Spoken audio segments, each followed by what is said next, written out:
twongeye ku ikaze nanone kuri ukomeje ko cya Cobra Media TV. Muri studio twagarutse ni David Cobra hamwe na Irene. Okay, uyu munsi rero tubazana ikirene uyu munsi turafite iki? Uyu munsi nyine ni ya ma episode ibiganiro twabanje tubaha buri munsi tubashakira ni ibiki mukunda kumva tujya dushaka hirya ama topic atandukanye. Ntabwo tujya kure n'ibijyanye na coronavirus. Turacyari kuri COVID-19. Ya COVID-19. Okay. COVID-19 hano ari nyungura amagambo yatuzaniye. Hari ibintu tugiye kuganiraho ushobora kuba ari ubwa mbere byumvise, ushobora kuba ubikora utazi ibyo ari byo, ushobora kuba ubiba mutazi ibyo ari byo, ariko umunsi nagira ngo tuganire wowe dukurikiye ubashe gusobanukirwa umwe mu magambo amwe namwe ushobora kuba warumvise ari uko COVID-19 ije. Hari amagambo amwe namwe navuga ngo mashyashya navuga ntago ari ijambo rishyashya ariko ijambo ryari risanzwe riba ariko kubera coronavirus kubera COVID-19 ugasanga kubera kuvuga buri munsi jageri ba mu matwi ya munyene ribaye nk'ijambo risanzwe ugasanga rimwe na rimwe burimo barakubwira ko ibi utazi ngo sibyo bintu bavuga ni ibiki nike, ariko umunsi ndagira ngo tubane muri kiganiro nawe wagira muri hari cyangwa se nunakireba uyu munsi cyangwa se n'ikindi gihe uzagire mu ruhare utere comment yawe wandike gucyana gucya nari mbizi ibintu nk'ibyo. Reka dutangire rero. Ntago abantu bakajye wenda bitanya ibintu ntago kuba twaza gutukicara nyine imbere y'izi kamera ariko ngo nyine hari ibintu byinshi tuvuga ngo twagiye tuzi cyangwa twagiye gushaka n'ubumenyi tugira ngo dusangire nawe nubwo utaza hano kuri izi kamera wajya munsi muri comment ukandika uti ndashaka ibintu na bino cyase ndashaka kumva ibintu ndashaka mukora ku topic ubumenyi twanya tubusaranga iyo tubwiye uti kano ndakazi turakavuga undi muntu akakamenya cyero ikintu cyiza cyane wenyine iyo nza kandaza nkica imbere y'iyi kamera akavuga buriya iyo uzakana byiza kuba ari gutanga ubumenyi mu rundi ruhande niko navuga cyangwa se kwigisha mu bundi buryo. Niyo ngo iyo umuntu arebye video igihe cyose uzayireba ko byakagenda kose, iyo umuntu yakoze ikiganiro haba hari isomo runaka ashaka gutanga. Iyo warebye iyo video ubasha gukuramo iyo somo kandi ni ibintu byiza cyane. Haranditse ngo mwaherewe ubuntu namwe muzatangira ubuntu. Okay. Ndumva ako kantu kanditse. Kanditse muri dictionnaire ni muri Bible kanditseho abantu tuziranye nyine dukunda kumva ijambo ry'Imana kenshi. Cyane mu gitabo cy'amateka. Ntabwo igitabo cy'amateka abantu dukunda kumva ijambo ry'Imana kenshi ako kantu. Ujyasa nawe ugiye ku kantu ugiye. Ntabwo wenda gukeka. Ariko jewe ntago gusa nyivuga ngo haranditse wabitanya kumenya ni he handitse. Ariko kuki se ntategeza muri dictionnaire? Ariko utanye gutera dictionnaire. Dictionnaire tujyamo tugiye gushakamo vocabulary nyine ubusobanuro. Okay, nta kibazo yenda ubwo, ariko icyo mpamya cyo nuko nubona ku kajambo ni nakeza nawe dukurikiye wagakurikiza kagira icyo gahindura ku buzima bwawe cyangwa se no ku bandi mubana na society wamo kahindura. Reka dutangire rero uyu munsi dutangire kuri zo vocabulary cyangwa se kuri tebe tujye kuganiraho. Hari amagambo amwe namwe tujye kubasangiza, ariko rene dutangire twihuse. Ubundi David iyo bavuze ngo karantine, ijambo karantine ubivuga karantine turi muri karantine cyangwa uri muri karantine wumva ari iki? Ngewe ibintu bivuze ibintu bya karantine n'umwe nyimba numva ari ibintu bimwe bya karantine mana ntago ariko bimeze karantine. None se karantine 40 se cyangwa none se urumva yatarimo 40 nyine karantine ntabwo ari nyine kumva nyine ngo umuntu muri karantine tumaze igihe muri karantine muri karantine twigiyemo ibintu muri karantine byageze gute ubundi dukora kwa karantine ni of course nda wanamfashe nda tugasobanura nabo dufite, ariko ngiye iyo uvuze karantine sibyo yanse karantine mba numva nyine uri kubona nyine ahantu aho nyine nkuko nyine turi muri karantine mbese sibyo wera naho ngaho nyine icyo duhurizaho ugomba kubura ahantu hawe nyine hawenyine. None iyo bavuga karantine rero abari bakora uburyo nyine bwo kwizora abantu, ariko nyine bakeka ko abo bantu bashobora kuba bafite ahantu bashobora guhurira n'uburwayi kugira ngo bagabanye ikwirakwizwa ry'icyorezo bafata abantu bakaba babafungira aho hantu. Niyo ngo abo bantu bafunga ntago barwaye, twumvikane ntago barwaye. Umuntu ushobora kuba uri bikekwa ko ushobora kuba waranyuze nk'ahantu wenda hari indwara cyangwa se hari abarwayi, ariko nta burwayi ufite, nta n'ibimenyetso ufite. Niyo kugira ngo hagabanye nyine ikwirakwizwa nubwo kuko ibimenyetso bya covid ntabwo ari ibintu bita bigaragara, ntabwo bigaragara, hari igihe gishira, kugira ngo nyine hagabanye ikwirakwiza, kuba wagira nawe ugakomeza ukagenda ugasakara mu bandi bishobora byigenda byongera amahirwe y'ikwirakwizwa, bakaba babufata bagushyize muri karantine. icyo kintu baba bakoze kiba ari karantine ku gihe runaka kugira ngo babanze bemeze ko nta bimenyetso bya covid ufite, covid itigeze kugera. noneho karantine ubwo bashyiramo umuntu bakeka, niko navuga, sizi niba cyangwa abantu bakeka. Okay, urumva nini ya urumva niba kubwira aho waba uri hose ijya muri karantine iki nuko bakeka ko ushobora, baba bagukekaho ko ushobora kuba either wanyuze ahantu hari ubwo burwayi cyangwa se hari umuntu mwahuye wagiranye n'umuntu ushobora kuba ufite ubwo burwayi. urumva rero tuvuge yenda ushobora kuba waravuye nk'ahantu ukajya kwa muganga n'ahantu havurirwa abantu harimo barwaye indwara nyinshi, abo barwaye za covid baba ariyo, no bavuga ati ko byagenda hari possibilities zishobora ko nayo ushobora kuba waraciye mu nzira mugahura, no kugira ngo nawe utaza handi wagiye bikaba byagufatiye nubwo bitaremezwa, bikaba byagufatiye ukagera ahandi ko bagira abandi bantu joininga ukaba watera ubwo burwayi se cyangwa bigakomeza bigukuriza gutyo bikagufasha ukaba ugiye muri karantine kwemeza ko nta bimenyetso ufite ukaba wavayo, ukaba wasohokamo yenda bitewe n'igihe baguhaye runaka. urumva ko iyo bavuze karantine nyine abantu benshi turi muri karantine, abantu benshi batumva ibyo ari byo, hari n'abantu batabumva impamvu yabyo. Ntabwo karantine iyo kuva nyine ntabwo ari kurinda indwara, niyo kurinda ikwirakwizwa, sibyo? y'icyorezo runaka cyaje bakavuga ati kugira ngo umubare w'abandi ushobora kwiyongera, reka abantu tufate tube tubasize hano cyangwa dufunge ibintu runaka kugira ngo abiyandura ntibabe benshi, abandura ntibabe benshi. Yarumva bikunda gukorwa mu minsi 14 ya minsi 14 byabiteye n'indwara, ariko niko navuga ndi kuvuga bigendanye na coronavirus. Kuri iyi coronavirus ho bikorwa mu minsi 14 iyo uri ahantu hamwe ufunze cyangwa se muri karantine iminsi 14 irangiye bahita bakonfirma ko umuntu nta ndwara ki afite, nta covid-19. Bikaba biba mu buryo bubiri, hari ibyo bagukorera bikunda kwitwa nyine take away, uvuye hari byagiye bikunda kubaho, uvuye China, hari abantu bavaga China mu gihe cyagiye cya coronavirus. Coronavirus yari China yagitangira, of course, batashye iwabo kandi wabo nta ndwara ihari, ariko abo bantu hari kubera bavuye ahantu hari uburwayi baratashye nta burwayi bafite, ariko hari possibility ko bashobora kuba hari ahantu bahuye n'izo virus nyine kuba bavuye mu gihugu kirimo coronavirus, bagera mu bihugu byabo bakabanza bakabashyira muri karantine, bakabanza bakabapima bakemeza ko nta coronavirus bafite, bakabona ubujoining imiryango yabo. Iki gihe baba babikoze icyo badategura, baba babigukoreye, baba bagufashe bakujyana bati reka tuba dusize hano turebe ko nta virusi uzanye cyangwa se nta virusi ikuri mu mubiri. Urumva ni ikintu cyiza cyane. Hari n'ubundi buryo weho ubyikora ukavuga uti ndiceka kwa nanyuze ahantu bitameze neza, njye mu rugo nikore karantine, ngo ka kundi nyine ushaka kwikeka kwa kundi ukabata hari ukundi kuntu bitagenze neza, reka njye kwa muganga cyangwa urumva ko okay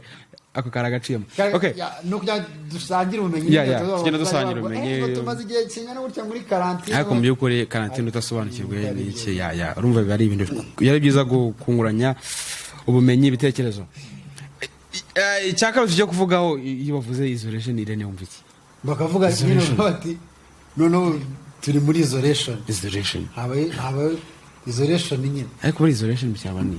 isolation mu Kinyarwanda se ijambo ribaho mu Kinyarwanda. Mu Kinyarwanda ribaho hari uretse ntabwo twavuga ngo isolation nko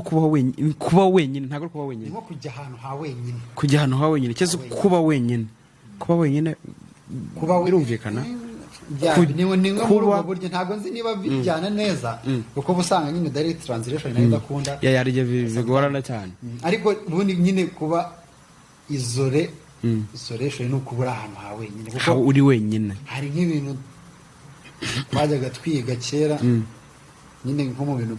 by'imyubakire, umuntu akagera nyine nyine icyo twabitaga bikiramiro by'imidugudu n'ababyibuka, ariko ni ibintu biri aho ngaho nyine isolated word ibintu nyine nk'umuntu atuye ahantu ha wenyine ari kure y'abandi ku gasozi hariya wenyine ariko nyine nuko ubura ahantu ha wenyine uko byagenda kose ubura ahantu ha wenyine bitewe maybe bishobora guterwa n'impamvu runaka bishobora guterwa n'uko ubishaka n'icyo ariko byanga bikunda nuko ubishaka nayo ni impamvu nuvuga ngo rero tugiye dukomeza umuntu bashyira muri isolation muri ibi bya corona ni umuntu umeze gute abantu bose ntabwo ari abantu bose umuntu bashyira muri isolation muri igihe cya coronavirus uyu nguyu we aba nyine yabaye aba ari umurwayi wa coronavirus aba bagize gute aba yafashwe nta hantu wakwepera uba wafashwe uvuga ati rero niba wenda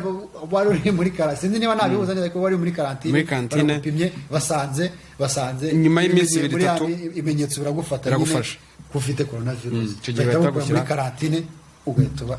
izore ukaba bakagushyira nawe ubwo batangiye kwitaho wenyine bitewe n'ibyo ukora n'iki batangiye kwita urumva nyine baba bagusize ahantu ha wenyine ugatandukana n'abandi babandi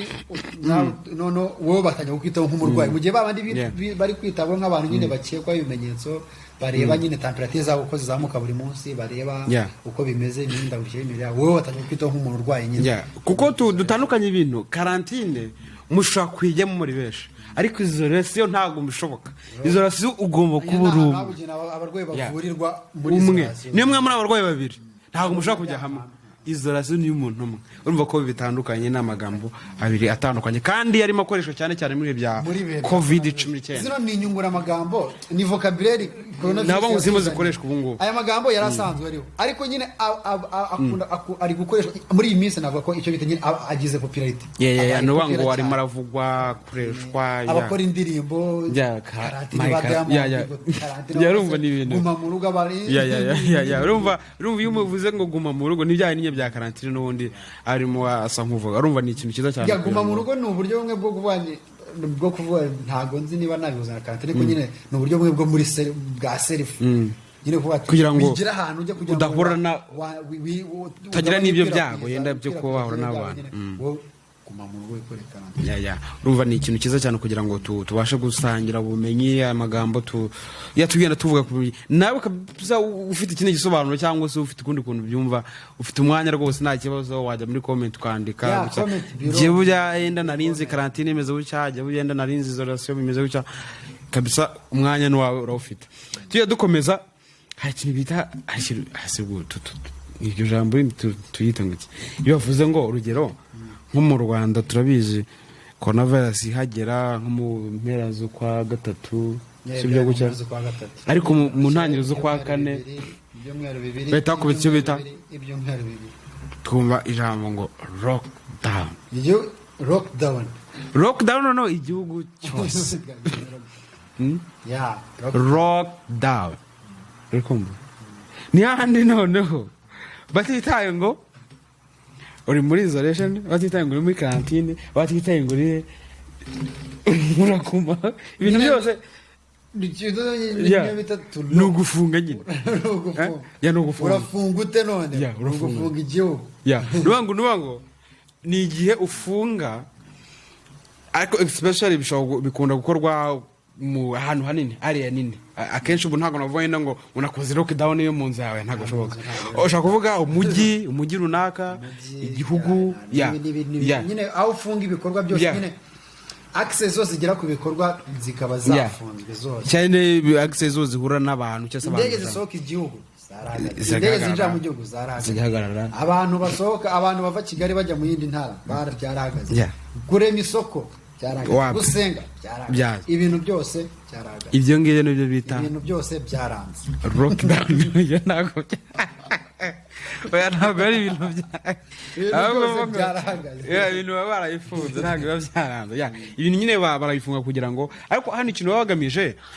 ni ngo iyi lockdown navuga ko akenshi navuga ko iyo ishobora nko kuba ariko reka mumaze tubone tukanakaganira kangaka ari lockdown na isolation na karantine ubundi buri kibanza kiri nike tuvuge nko muri bya COVID-19 dufata nko mu Rwanda icyabanje kiri nike dufatiye mu Rwanda ariko ntabwo wabihuza kuko karantine nyine karantine ni ku muntu karantine ntabwo ari ibintu biba biri broad ku muntu ujya ku muntu cyangwa se kuri ku bantu runaka batari benshi cyane mutari benshi ntabwo wafata igihugu cyose wishyira muri karantine ntabwo byashoboka ariko nyine lockdown nyine ugomba gufunga ibintu bigomba kuba biri kugira ingaruka ku bantu bose njye na famille yanjye dushobora kwikora karantine abaturanyi ibyo ntabwo bebereye umuntu urwaye baramufata bamushyire muri isolation ibyo ntabwo bireba abandi bantu ariko nibakora lockdown abantu benshi birabagiraho ingaruka nibafunga umujyi Kigali yose nyine abantu batuye Kigali bose birabagiraho ingaruka nibafunga igihugu abantu bose batuye igihugu ariko tugarutse nko mu Rwanda urabizi iyi lockdown yabaye ariko twabonye umuntu wa mbere wanduye covid cyangwa yanagiye no muri isolation nyine wenda twavuga ko ubundi wenda hahereye karantine abanyarwanda batahaga bahunze coronavirus bakagera mu gihugu bagera mu gihugu bakabanza bakashyira muri karantine none nyuma babandi bagenda kuza muri karantine haza gusanga harimo umuntu urwaye abantu mujye muri isolation igitangaza lockdown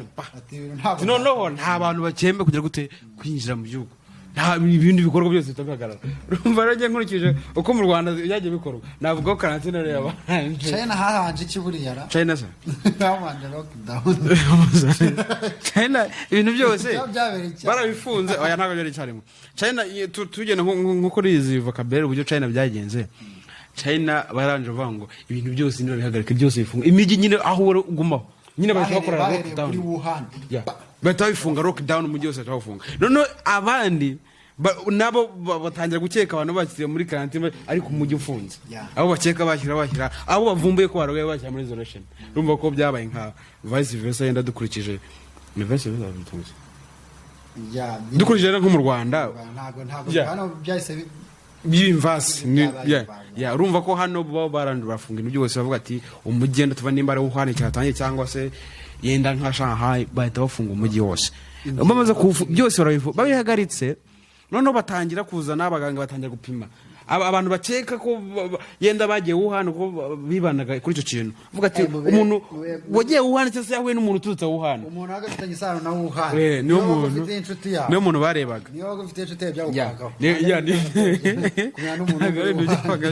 niyo muntu barebaga noneho bamara kumenya ko abantu bafite isano na Wuhan babikoraga betaga bafata bose bakabashyira muri karantine bamara kujya muri karantine bakareba ya minsi 10 ugabanyije ibimenyetso ugaragije ibimenyetso bakatamushyira muri isolation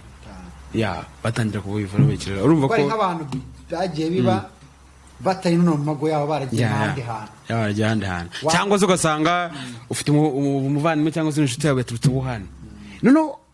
indwara yadutse ari iwawe uvuge ngo nawe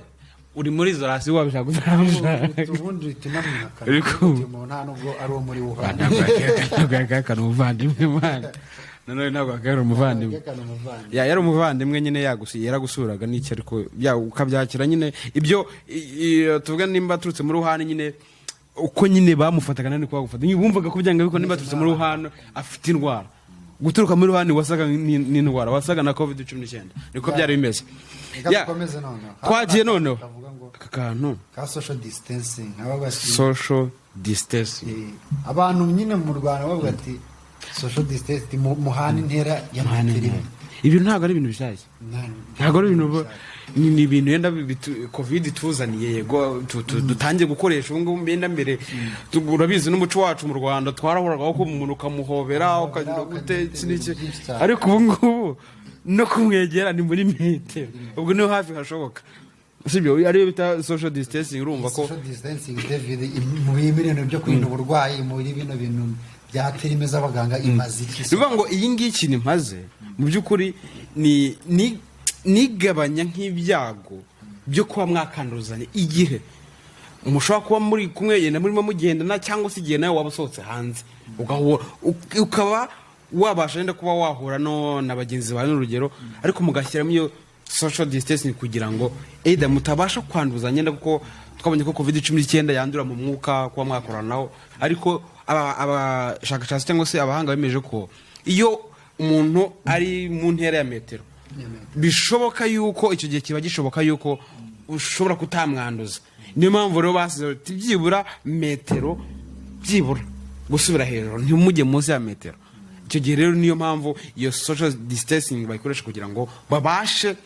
kuba bakirinda ubwandu bushya. Ndumva ariko kamaro k'ingenzi turebye yenda muri ibi bya COVID-19. Ya ni uburyo bwo guhana intera hagati yawe na bagenzi bawe, niba ari umushuti wawe muri kumwe, niba ari umushuti wawe muri kugendana, muhane intera kugira ngo mugabanye ibyago byo kwanduzanya. N'ubundi byose ni muri za ngamba zifatwa mu buryo bwo kugira gute kwirinda cyangwa se kwirinda ikwirakwizwa ry'icyorezo COVID-19. Urumva ko ni ikintu cyiza cyane. Aya magambo rero dusangiye of course nkuko nagumeje kubivuga, ufite ikindi gitekerezo, ufite uburyo kundi wari uyazi, yenda hari utari uyazi, yenda yumvaga bikora, yenda atazi ibyo ari byo agira gute, ariko ndumva tubaje gusangira ubumenyi kandi nawe ufite icyo turusha, icyongeye kuri ubumenyi dutanze, niko navuga, wagira icyo wongera muri comment. Bari cyiza cyane, ari ibintu byiza. Tunizera kandi ko bino bihe nubwo nyine abantu bari kubibama atari ibihe byabapfiriye ubusa. Buriya ntawe bya karantine ndiza ko ari abantu benshi bakaba bafite nk'ubumenyi bushyashya bigiyemo. Hari story nahoze numva nyine bari kwa nyine bino bintu bya karantine, hari abantu bigiye mu bumenyi bushyashya. Of course kuko nkanye nanihereyeho niki cyose niki muri karantine buriya nahakora ikintu kigome cyane. Cobra Media TV yaravutse, rukumva Cobra Media TV yavutse muri karantine. Ngenda nicara nabarise kuko biteye n'ibintu mugumiza ubona vatse urugero nk'abanyamahanga tubona mu Bushinwa kenshi hari igihe ureba uburyo wasangiza abagenzi baenda bose mu Rwanda, abandi bantu mamuzanye ubuzima wayo hano mu Bushinwa kuba, ariko ukabura se urafata telefone ujya wandikira umwe wese, ariko utegereje akantu kuba wafata ka video iki ukavuga, hari gisho kohereza n'umuntu udafite umwanya kuba yagusubiza akazayona nka nyuma y'igero naka kabaje. Umva ko ni ikintu navuga ko karantine platform kabisa icyo cyagusangiza abantu, zayambwira inshuti zanjye tuba turi kumwe tukore tugira gute. Urumva ko karantine ngewe navuga ngo shengira umumaro rwose, na idea nziza, ni initiative nziza cyane. Urumva ko hari n'abandi benshi cyane karantine batagiye, hari n'abandi nk'ubu ngubu yabagiye babyaza umusaruro cyane. Tuzanabona n'ubuhamya n'iki, ariko hari nk'imiryango umubano wayo ushobora kuba warongeye gusubirana kubera karantine. Nta kuntu ni wowe na famille mwari mutamiranye neza, ariko mukaba mufashe nk'igihe runaka cy'amezi runaka mubana kumwe. Urumva ko ni hari ibintu byashya byasoze, urumva numva ni ibintu byiza cyane, ni ibintu byiza cyane rero gukomeza kubana natwe, udukurikiye udukunda. Ariko nanone nkwibutsa uri mushya kuri iyi channel, kunze ibyo dukora, kunze ikiganiro twagiranye, duhaye comment nta kibazo, ariko nibuko nakandi kora ku amagambo mutukande subscribe kugira ngo iyo uyakanzeho ubukoze iki rero uba ufashe nk'ifata buguzi yuko episode zose dushyiraho nshyashya zose uzibona mu ba mbere, ariko ugafungura hari n'akazogera kaba kari ku ruhande gushaka tukandaho kugira ngo nitujya tuyishyiraho ujye umenyeshwa ko yahageze. Ibi ari ibintu byiza cyane kugira ngo tugumize tubane kandi muri ya ntego yacu yo guhindura isi ari nziza kurusha uko twayisanze. Iba ariyo ntego. Nitwasoza ndumva ntacyo nakagaruka topic nakagaruka ira n'ibindi biganiro uko mwagiye mubona tugenda dushize kuri Cobra Media TV. Bibe hari byinshi cyane, icyo tubasaba ni nkunganya y'amasengesho ndetse no gukora iyo subscribe na share ku bantu kugira ngo babashe kubibona. Reka dusoze. dusoze. Okay, thank you very much.